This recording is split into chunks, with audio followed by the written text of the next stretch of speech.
讲俗语，说俗语，俗语说不尽。今日要讲的俗语是一时风，使一时船。这个意思是做人做事爱要变巧，见机行事，也就是看事办事。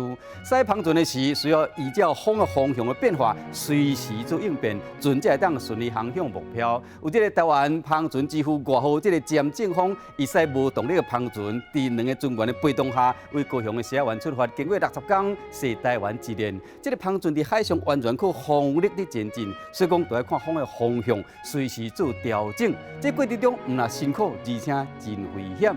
像台南100万奖金这个旁船比赛，选手比的是速度，更该随时因应风的方向甲强弱来调整这个船旁的角度，利用风来加速，才会当胜过其他的选手。想要摕冠军，爱挖个技巧反应甲经验。今日讲俗语是一时风，使一时船。